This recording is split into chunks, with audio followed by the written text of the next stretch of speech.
Olá, saúde a todos com a paz do Senhor Jesus. Irmão, vamos dar continuidade ao nosso estudo sobre o Evangelho de Lucas, lembrando vocês que é um estudo, não é pregação, não é nada, só para a gente situando, para a gente entender. Eu quero dizer para vocês que não é fácil fazer esses estudos, porque é preciso de pesquisar bastante, mas nós estamos aqui, tá? Então, dando continuidade, né? Nós falamos a semana passada da introdução ao Evangelho de Lucas, do livro, né? Falamos do propósito e hoje nós vamos começar falando aqui das mensagens do Evangelho.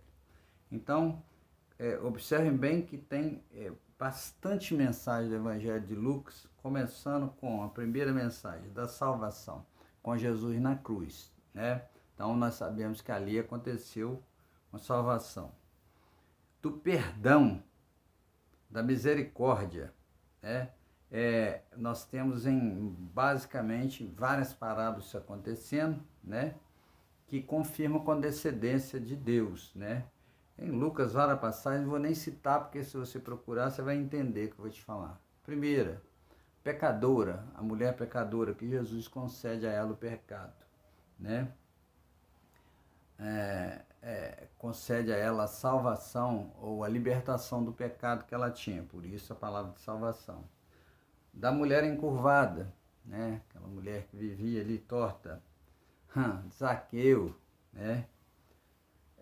De vários pecadores e do bom ladrão. Eu vou ficar aqui com o exemplo do bom ladrão. Imaginem bem vocês, esse moço que não tem uma história dele, mas possivelmente se ele era ladrão, ele tinha aprendido a roubar, talvez desde criança, desde cedo, né?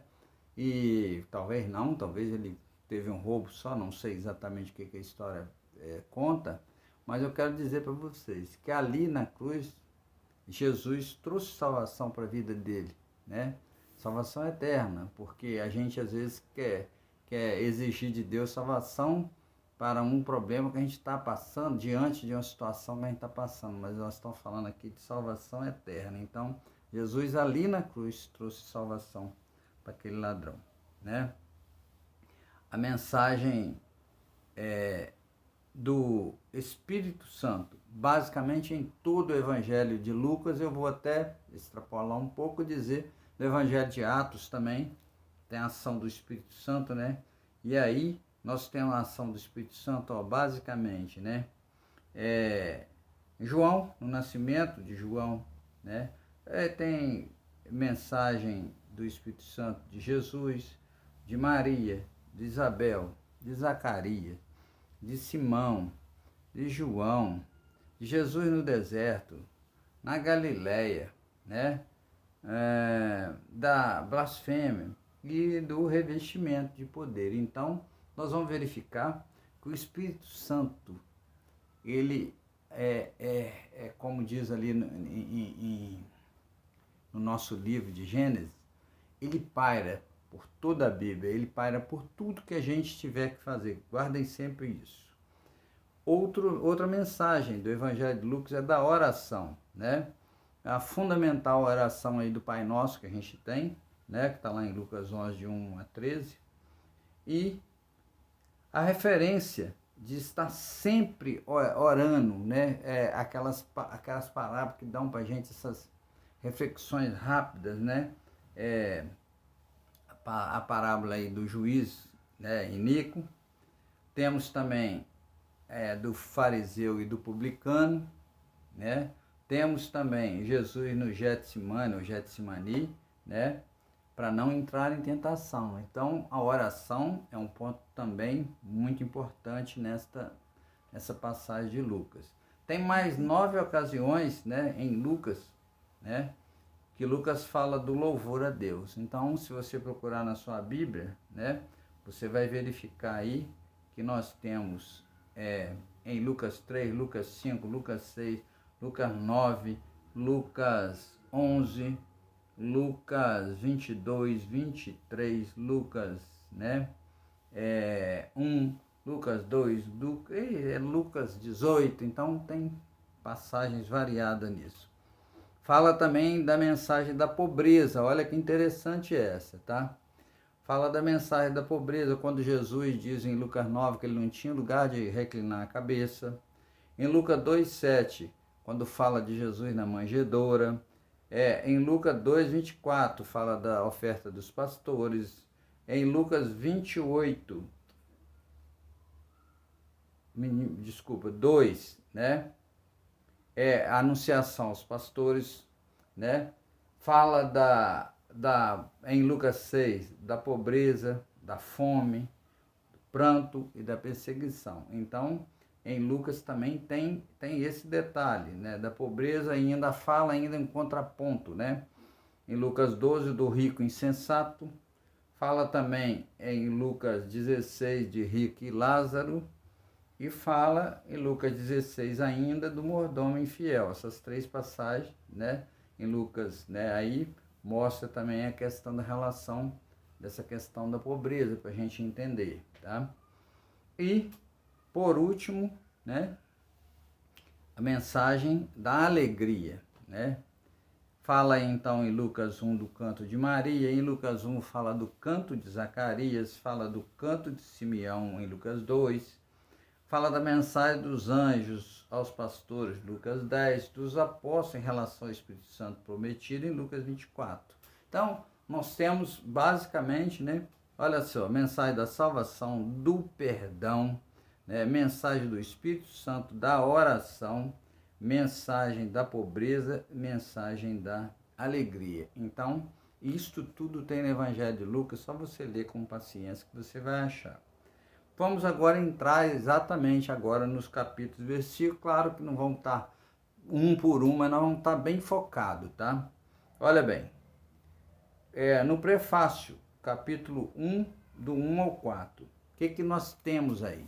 Nós temos a introdução, a busca que Lucas faz aos outros, né, que já tinha escrito, possivelmente Mateus e Marcos, e a ele próprio para apresentar a quem? A Teófilo. Então Lucas pesquisou onde já tinha escrito e dentro de tudo que ele mesmo tinha vivido, que nós sabemos que ele vivia entre os apóstolos de um tempo, nós já falamos isso na aula passada, né, no estudo passado, mas ele tinha que apresentar a Teófilo, né, a certeza das coisas. Por quê? Teófilo ainda não sabia.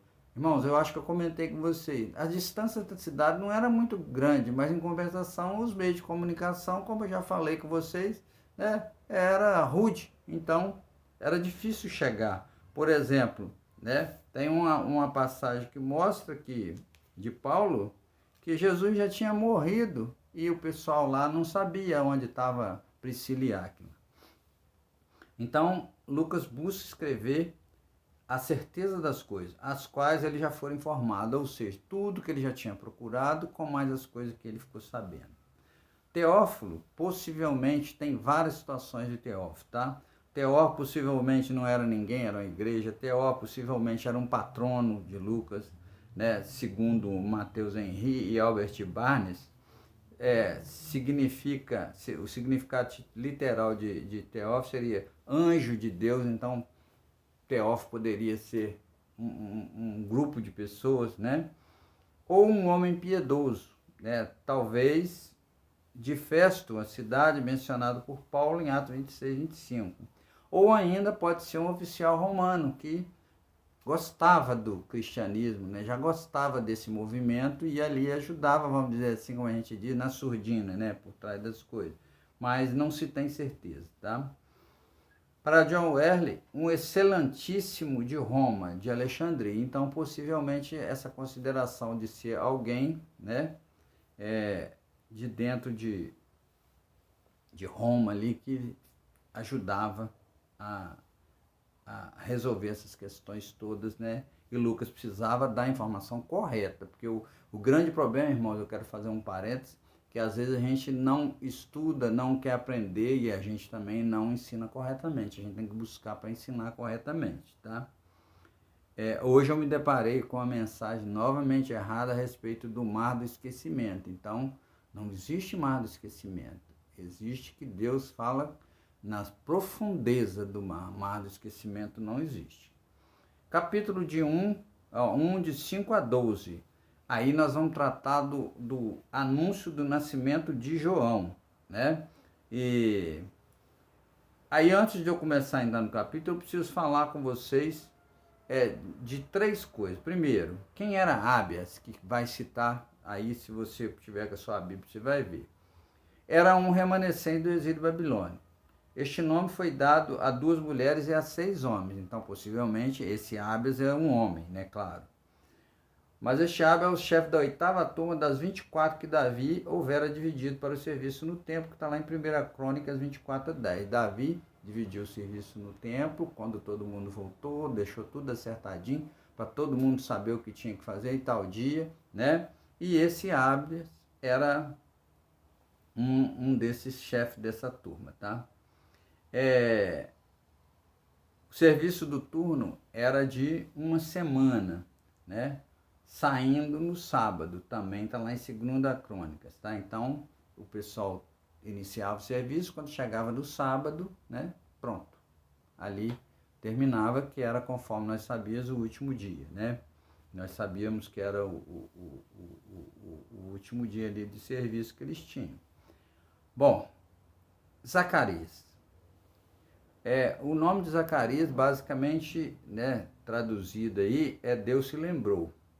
Quem era Zacarias? Irmãos, procurei, tá? Sacerdote em Jerusalém.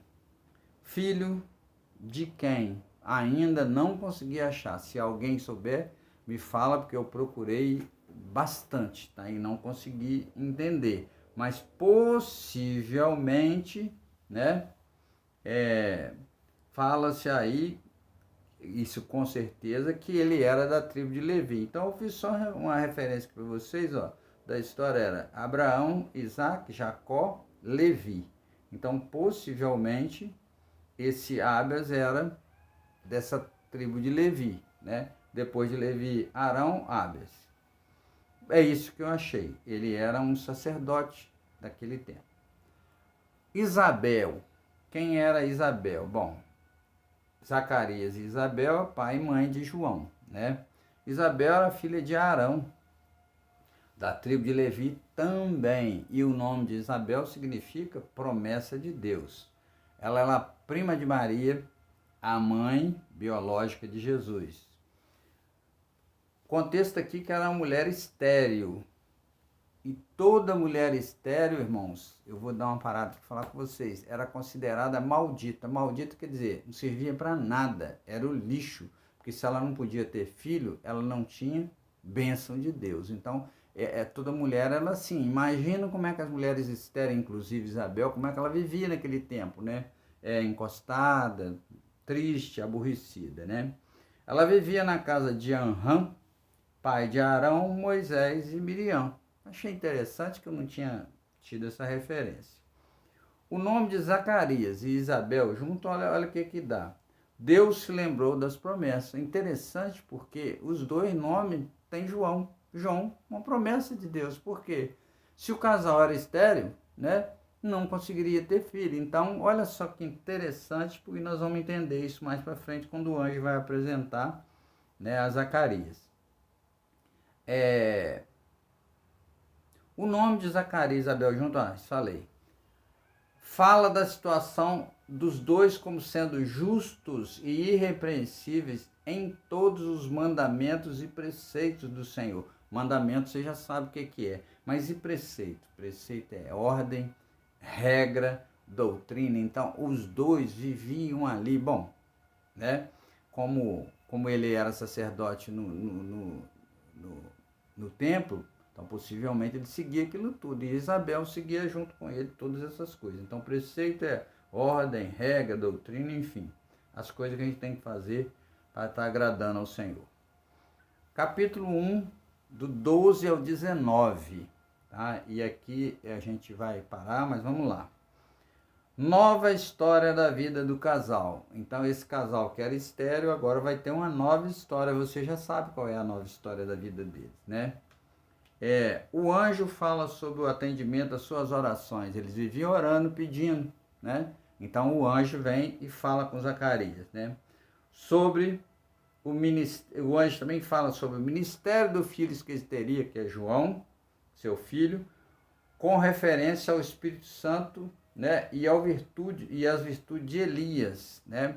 Então, o anjo disse para ele que ele teria as virtudes de Elias, olha que interessante, tá? E o Espírito também estaria com ele, para a conversão dos pecadores. Então, quando João andava pregando, né, que nós sabemos já, ele pregava arrependimento, né? Nós sabemos disso, tá?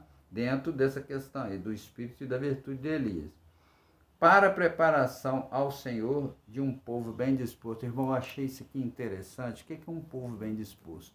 É um povo que está pronto para seguir as coisas que Deus quer que a gente siga. E esse povo bem disposto aqui, né, basicamente está relacionado comigo e com você.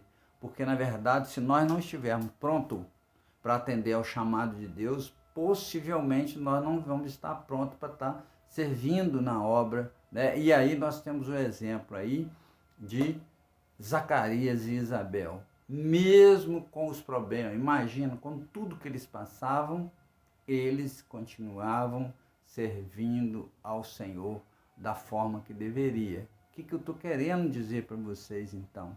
Aqui, como eu li para vocês, a partir daqui, né, eles tiveram uma nova história, né, na sua vida. O que eu quero te dizer, irmão? Deixa que o Espírito Santo de Deus haja na sua vida, que durante esse estudo todo do Evangelho de Lucas, como do Apocalipse na sexta-feira com Adilson, como nos ensinos e pregações que a gente tiver durante o tempo, todo esse tempo de pandemia, ponha o seu coração na frente para que você possa estar aí recebendo e possa estar permitindo que o Espírito Santo te ilumine para que você entenda cada vez mais e busque, é interessante, busque cada vez mais. Eu agradeço essa minha oportunidade em nome de Jesus e até amanhã com Adilson, né? E até semana que vem. Fiquem na paz do Senhor.